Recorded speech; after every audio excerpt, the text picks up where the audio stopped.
Rolling. Welcome back to the Twain Table, all you Telecaster lovers and plank talkers. Today, I have the pleasure of being here in the lovely, lovely setting in Western Mass. A little Shangri-La known as Worthington, Massachusetts, with none other than Jim Kay, a wonderful human being who writes fabulous songs with great lyrics, and he's been a telly player. I have to tell you this, he's been a telly player his whole time, from beginning to now. So this is an honor for me. I've seen him play many, many times, and the integrity of him as a person and as a musician is just wonderful. And he played a great show last night doing the acoustic side, the singer-songwriter side of Jim Kay, which you are all going to get to see as well. And some of you may have not seen a lot of Jim Kay doing his singer-songwriter acoustic thing. So that's going to be a wonderful part of the entree. So without further ado, Mr. Jim Kay, great to be here today. Good to see you guys. Yeah. So I'd like to begin, Jim, by really hearkening back to the very, very beginning of your musical journey. Where did it start, and what was the primary influence of you being influenced to say, I want to be a guitar player? Or what was the first, inspiration or influence that touched you? The reality of it goes way, way back. Music is in my family. When I was a little kid, my older sister was learning to play organ, and she ended up being the church organist. My dad played piano a little bit and fooled around with the accordion. My brother was taking guitar lessons when I was a little kid, and I played drums originally when I was a young boy. Actually, in early high school, I played in a little trio, played as a drummer. And I used to sneak my brother's guitar out when he wasn't around. You know, he had a harmony pickup. This was, I guess, in the early '60s or something, and that's how I started playing the guitar. But I guess my influences were the Ventures, big time. Yeah, and I listened to I think it was. Who is it now? Well, Les Paul. My dad had a beautiful phonograph when I was in the 50s, big old wooden piece of furniture, and a record player and a radio, and it actually had a record maker, and it had blank records. And anyway, wow. He had this album, Les Paul and Mary Ford. Yes. And all their hits. Yep. And I think that's what really turned me on to guitar. And then the Yardbirds, Jeff Beck was probably my biggest craving, and so like I'd see him and the way he played and his sound, that back then no one had anything like that. Yeah. And just how cool he was. I know. Dude, such a cool with that guy. haircut and the suit and the Yardbirds. I saw the Yardbirds at Mountain Park. I was at that show too. Yeah. With Jimmy Page. Jimmy Page. Yeah. And with the telly. Yeah. By the way, I was standing to the far side I could see Jimmy waiting in the hallway in the doorway to the stage, and he was first in line with the white Nehru shirt and the telly hanging down to his knees. And yes. Jeff Beck and Jimmy Page, made me want to play the Telecaster. That's wonderful. I don't know what it was. I don't know why, but it just looks so nice hanging on people. Wow. And I actually had a guitar before that. I had a Les Paul Jr. single pickup with a little whammy bar. And I wish I kept it. And after that, I got my first telly was not this one, was a white telly. Yep. In the 60s. Boy, if I had that now, I wish I did. Yeah, I bought it in Springfield at the Accordion Mart. Yes. And my cousin Dave, who was in the band in my neighborhood with me, bought a Fender, some kind of Fender, really top line bass. He was the bass player. I was a guitarist. Yeah. We went down there together. I bought a telly. He bought the bass. And we had a band called the Roadrunners. Cool. This was the mid-'60s, and we played a couple of high school dances as the Roadrunners. And what tunes were you playing? You know, what cover tunes were you doing as the Roadrunners? Stuff like Pipeline Yeah. and Ventures music. Yeah. And, Walk, Don't Run. Yeah, Yeah, stuff yeah. like that. Yeah. I can't remember other Yeah. things really, but and maybe I don't think we were even singing yet. We were just playing instrumentals. Yeah. You know? So that just I stayed with that. You know, by the time I was into high school, we had a band with the people in my neighborhood. And by the way, I got to mention these names. Sure. My oldest friend, who's still with me, who lives up the road now. These are his drums, and he's the fellow that we played together. And we practiced in his bedroom up in his mom's house. Yeah. It was 67 maybe or something like that. Yeah. And you know, he's been all over around and ends up living now in the same town as me, and he's right up the road, and we still get together and play. That's fantastic. Yeah, it is. It's so rich great. and long and deep. It's just beautiful. You know, he was there last night. And we talked. And so where was it? Back with the high school band, and the other well, this is around the time when Fat started forming. Well, that band in my neighborhood, there was another guitarist, Mike Benson, a good buddy, and that was my friend on drums, Johnny Haig, and my cousin Dave Bizarka on the bass. And Mike was a year ahead of me in school. He graduated from high school. I was still back in high school, and he went to Holyoke Community, and he met a couple of guys there. And I remember him calling me saying, "Oh man, I met these guys. They're really cool. They got long hair, man. I want to get them in the band." Cool. You know, Yeah. because we weren't playing at that time. We ended that thing, and so I'll never forget the day that he brought them down. And I'm sitting there with my dad, and the car comes in, and these guys. My dad was a part-time police officer. Yeah. Good man, and my dad's sitting there, and these guys get out of the car. One guy's got hair down his shoulder. Two of the guys got hair like my cousin on the bass. This is the bass player for Fat, Guy DeVito. Yeah. Long-haired dudes, you know, they're walking up the driveway. My dad's looking out, go, "Who are these guys?" You know, this is before long hair was really around, you know. And so, you know, we went down to my cellar. We started playing. We were just doing whatever we could to try each other out. You know, there was a singer, there was a drummer, and a bass player came to join the two guitarists. And we had a get together. We played. Everybody dug it, and that's where Fat started. This was end of '67. It was my Christmas vacation in high school. The Christmas vacation, and I was going to graduate that spring. But it was still '67. I was 17 years old. And it started there. We actually played for the graduation party of my high school graduating class. And because I wouldn't cut my hair, they wouldn't let me go to graduation. Oh, wow. Yeah. But we got to play the party out there. It was like, they needed the entertainment. Yeah, you know, but it was like, you know, it's like. So I wanna just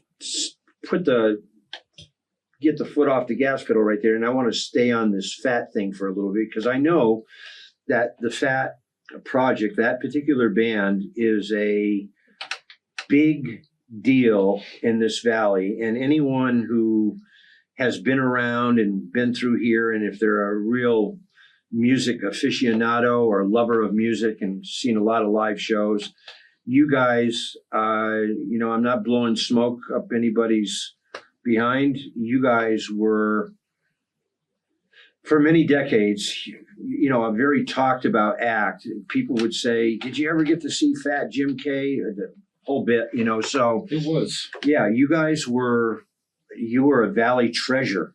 Yeah. Valley treasure. We And worked hard at it in the beginning. We started living together right out of high school. Our first place was out on the Cape in Barnstable, I think, or no, Hyannis.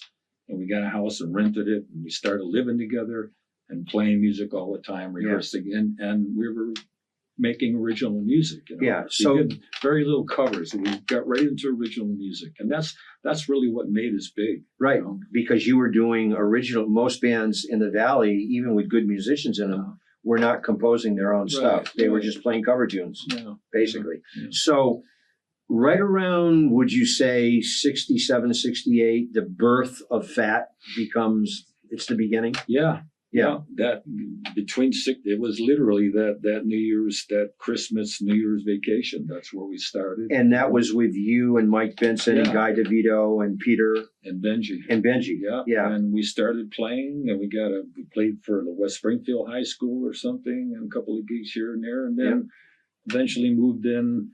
Well, we were underage still. You know? Yeah. So we didn't get to play the bar scene yet. Yep. Until a few years later. Yeah. And know? then you were all over. And then, Nonstop. There was a lot of big, beautiful clubs, and we Yep. played them, we packed them, and we Absolutely. played theaters in downtown Springfield, the Paramount and the Capitol theaters on Main Street back then. Sure. And we played with Jay Giles. We that's where it was. It was at one of those theaters. We played with the Allman Brothers. And I think I saw you with Jay Giles at the Woodrow's opening, I think. Could be there Yeah. too. Yeah.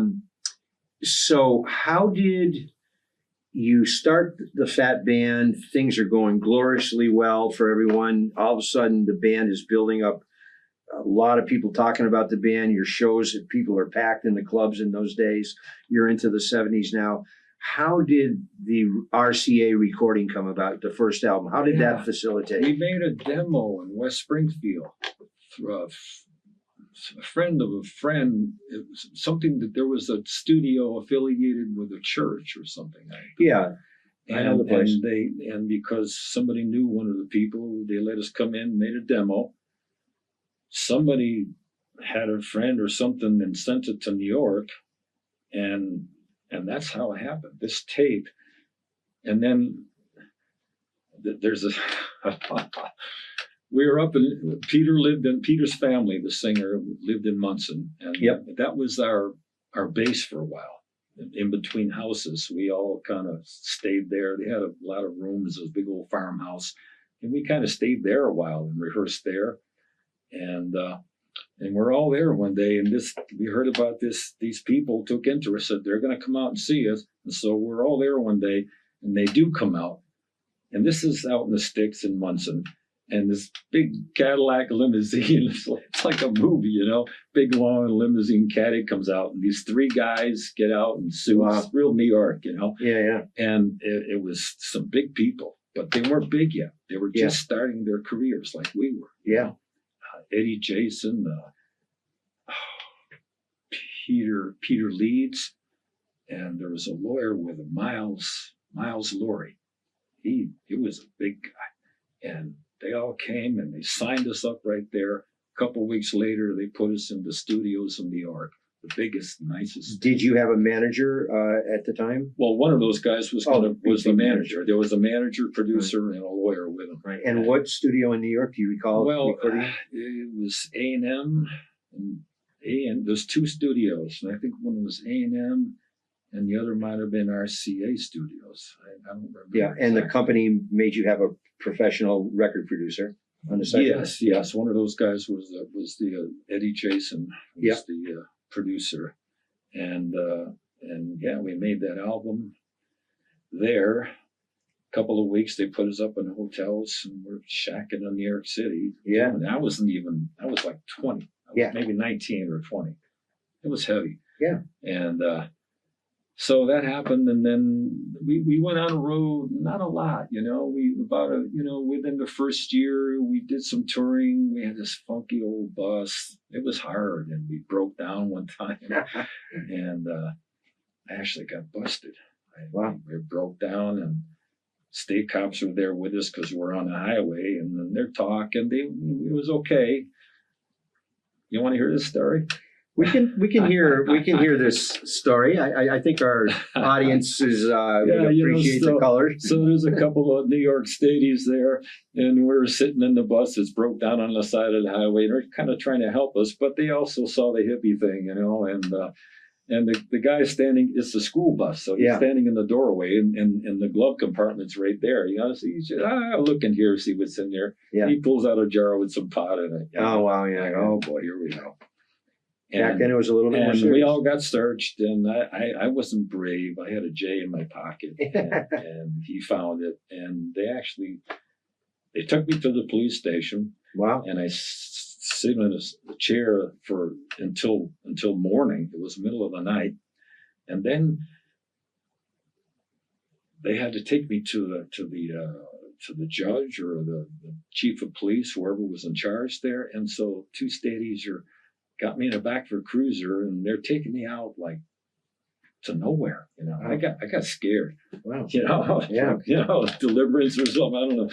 And but we get to this. It's a garage, and the garage owner is the judge. You know, wow. And we're sitting at his desk in the office, and he fined me $50, and that was it. And that was. Well, to our young listeners, I just want to inform you on that beautiful, colorful story. This happened back when things were way different in probably 1968, 69. Well, this would have been 70. 1970. So things were different back then. But thanks for sharing that shade of the journey with us. Yes. Yeah. Going into the Telecaster, Jim, I have known you for many, many, many decades. You know, probably seeing you play easily starting back around 1970. And so what I'm so curious about and fascinated by is any time in all times I've ever seen you play throughout the different projects that you've been in with many of your own endeavors, you've always been with your faithful Telecaster. How did the Telecaster arrive to you? You could have had a Les Paul, a 335, a Stratocaster, a this, or that, but you landed with the Telecaster. How did that relationship become so part of you? Well, really, it was the influence of seeing Jeff Beck. Wow. And Jimmy Page. Going right back to Mountain Park. Yeah. And I mean, hearing the music, the early Yardbirds albums, you know, and Jeff would do some of the slide stuff or whatever. Yeah. I mean, she was like no other. That really pushed me into a new place, seeing him play. Yeah. And then Jimmy Page too after that, you know, and seeing that telly hanging down the Page's knees in Mountain Park, man, was just. And they walk out, and the first song they do is "Train Kept the Rolling." You know, yes. You know, one of the best songs they could possibly do. It's just, blew me away. Yeah. You know, and I just love the shape of the guitar. You know, here's my telly. There it is, folks, in all of its glory. What year is that, This Jim? is not my original. Oh, yeah. The first white telly I let go. I wish I kept it. I sold it for $150. Yep. Well, no one knew back then what they were going to. This model, I think, came out the year I bought them. That's a 71 or 72. Well, I bought it in 72. Might have been out 71. It was in a 71 shop way up in Springfield, Music World. Yeah. Jim Sampson, I got to mention his name. Yep. Great guy, owned the store. I believe his son took it over after he was gone. But this was up on all the guitars, and it was a cocoa brown finish. Yeah. You know, beautiful, and because it's still it's pretty much original. This new neck, but I took that stain off eventually and just put some oil on here. Yeah. This is just a natural wood. Yep. But the shape of the guitar, you know, the price, it wasn't that expensive. Right. You know, and I didn't like Les Pauls for whatever reason. They were too heavy, I think. Yeah. And so, you know, I bought this in 72, and I've had it ever since. I bet you wrote a lot of great pieces on that. Yeah, we played a lot of stuff, you know.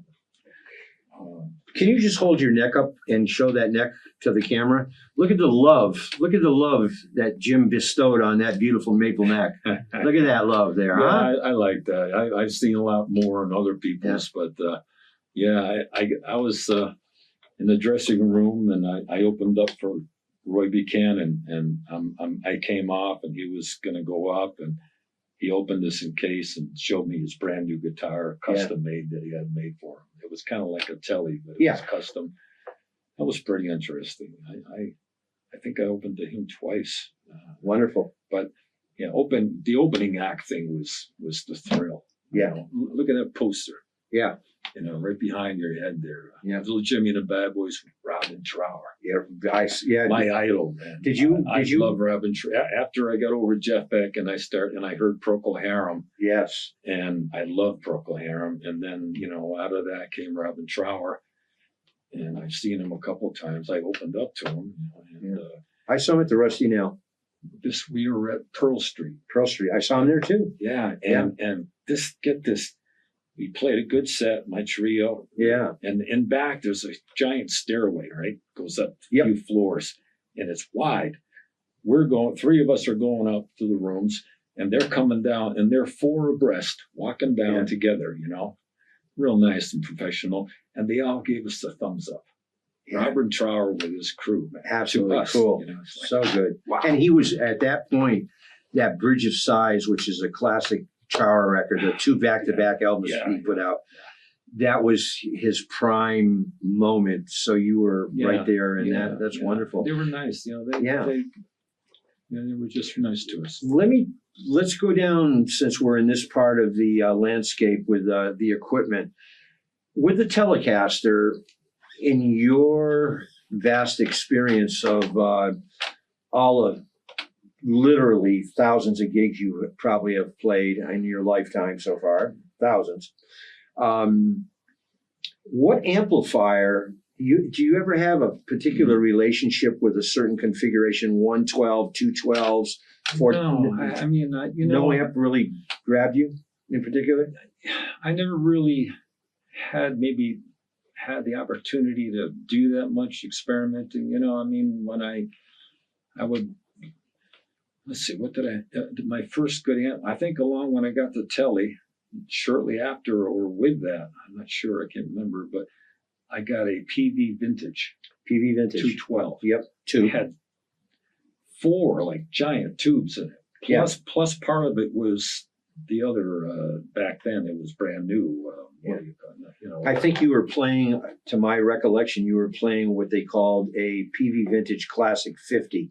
Well, with the four tubes. This was 120 watts. Yeah, right. 120 watts. Yeah, stood up about that high. It's got like a twin, just like this. Yeah, just like a twin. Yeah. And I used that till it died. I don't think I have it anymore. I finally got rid of it not long ago. What else did I use? That thing was with me, and then I had a Fender basement cabinet with some kind of head for a while, and then I don't know. I had a Roland 112. Yeah, because it was easy to get around. It was just it's like this, like yours. Yeah, like mine. Yeah, you had like an orange one. Yes, Yeah. I have it here still, and I'm gonna get it fixed. But that was my next amp. I believe that went for a long time. I'd get gear, and it would last me a long time. I wasn't a gear guy, minimal. Yeah. Let's go into the side of Jim Kay.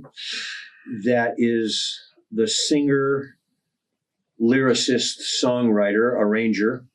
You've been writing a lot of songs, both with electric bands and your solo career, if to use that term. Yeah. And what we heard you do last night here in Worthington at the festival was wonderful. And what motivations, what kind of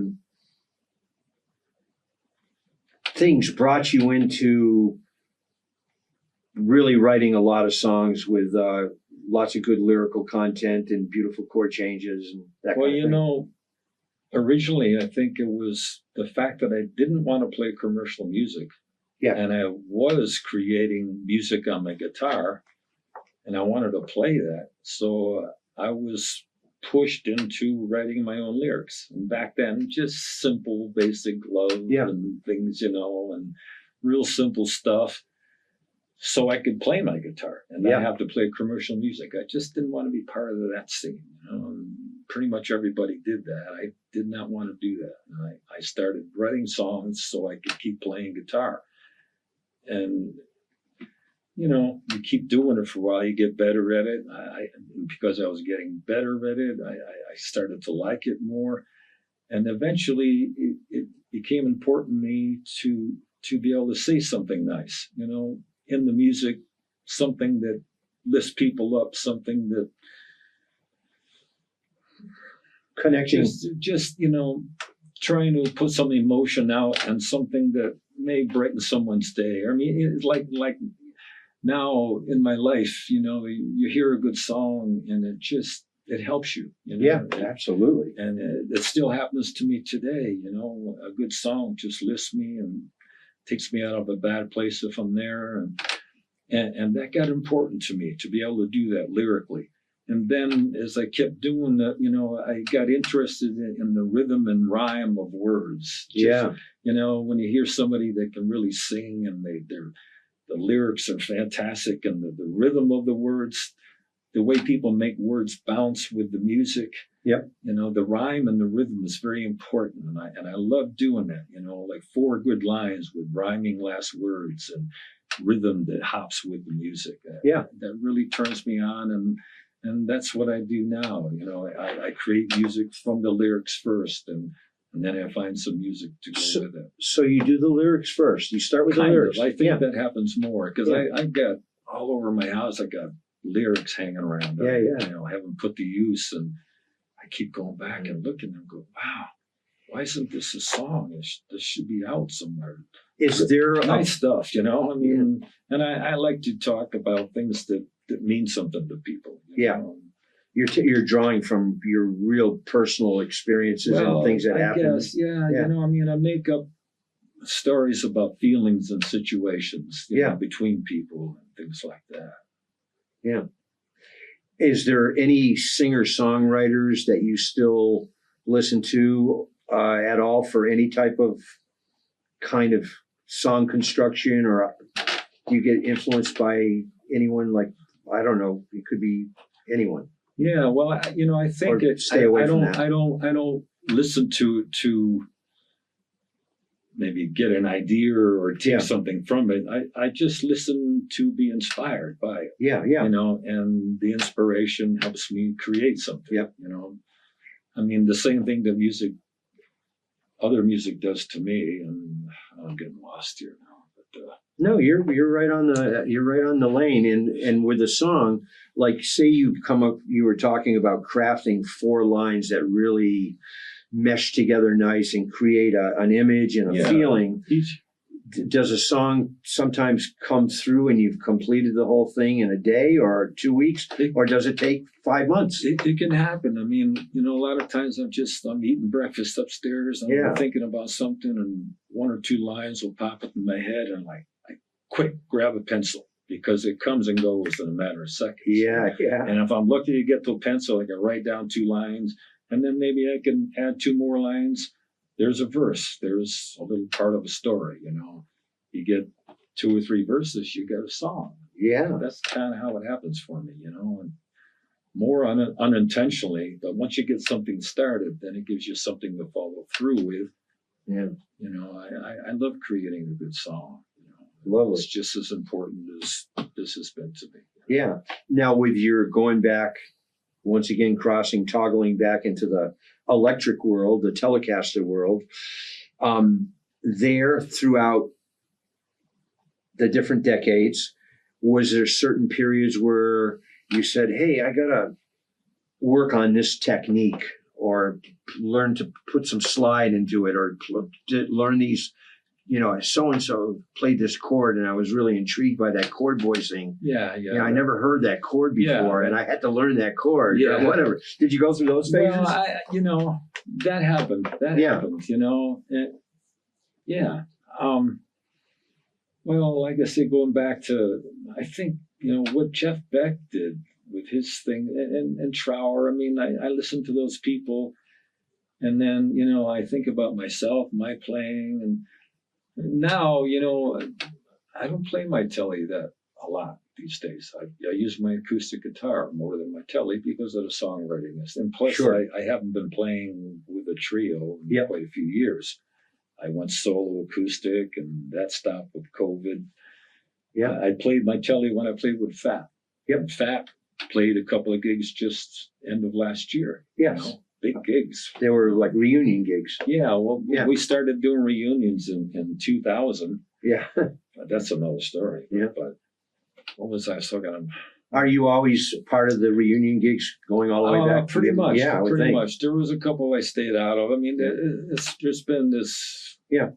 Band business stuff. Yeah, band business stuff, just personal things that come and go, you know. Yeah. But we're still all good Beautiful. friends, and we get together, and then we may play another gig. I don't really know. You know? The first time we did it in Holyoke at the waterfront, we had it was 2,000 people. Wow. A giant room was packed. Wow. And we made tons of money. It was incredible. You know. Well, you guys were as I put it, the dinosaur band of this valley. You guys ruled. It started that year, and the singer was the leader, and so let's keep this rolling, you know. And we did it a couple more years in a row, you know, and it wasn't as big, but it kept going. And so that was 2025 years later. We're still doing it. Yeah. Pretty much. The last one was back before Christmas, I think. We played Yarra Horse. We played the Academy of Music. Both of those places. You know, Nice. to good crowds. That warms my heart. You know, and the fact that people want to still hear. There's the only one downside for me as a writer and inspired guitarist, you know, they would only play, you know, the material that they thought people wanted to hear, being all the old songs, you know. And I kept saying we should write something new. We're all fantastic players, and there's two major songwriters here. Let's, you know, I really wanted to give the people something brand new before we stopped. It didn't happen. I'm sorry it didn't, but I mean, it's okay, you know, but that would have been nice. And I don't think it would happen now, but I'm glad that we all got back together and kept playing. That was a good thing. Yeah.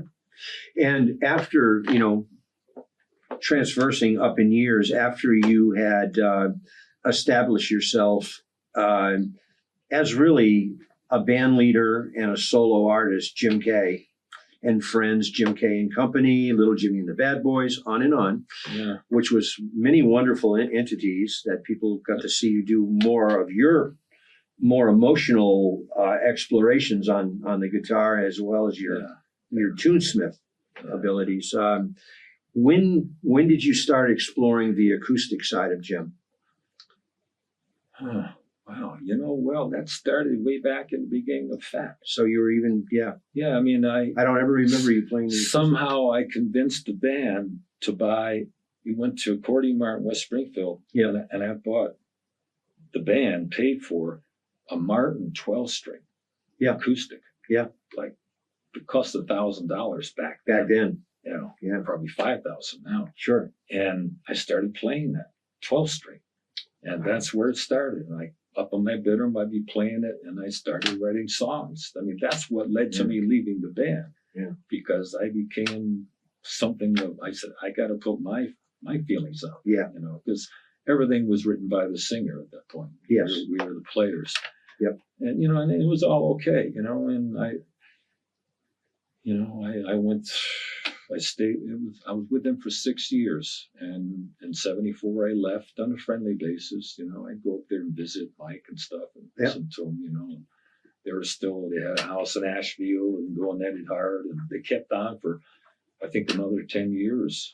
You know, when Peter's younger brother came in on guitar.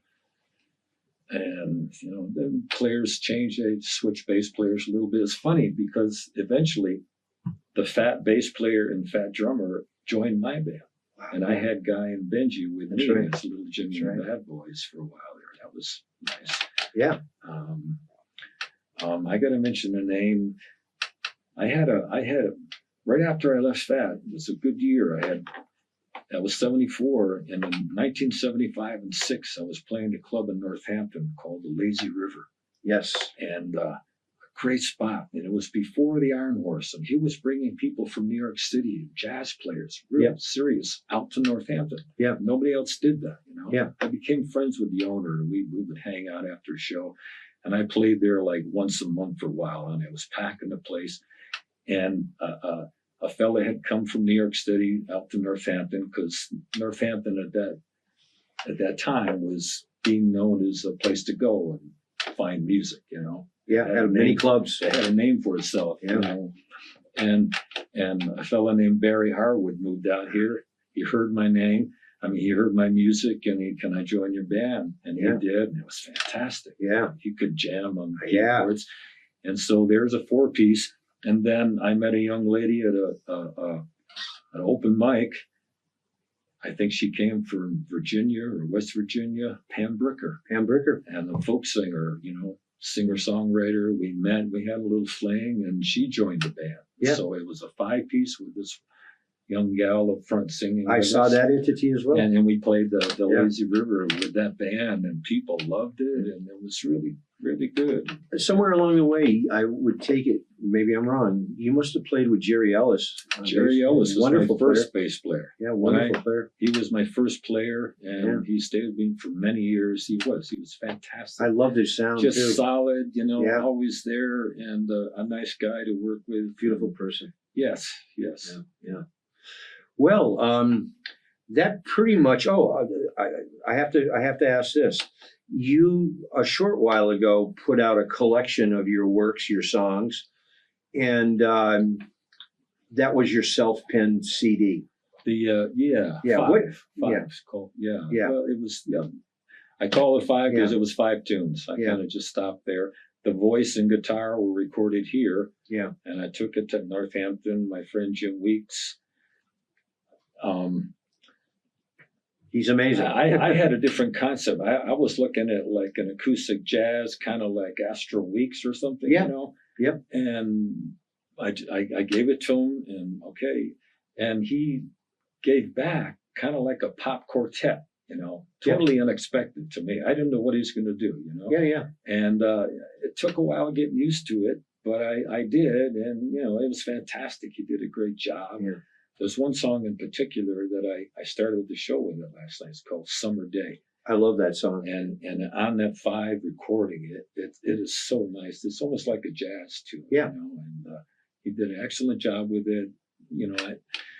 I didn't do anything with it. I sold a couple of gigs and stuff like that. You know, I wasn't a big, I wasn't out trying to sell records. I just wanted to play music. Yeah. Well, that the duo last night with you and David.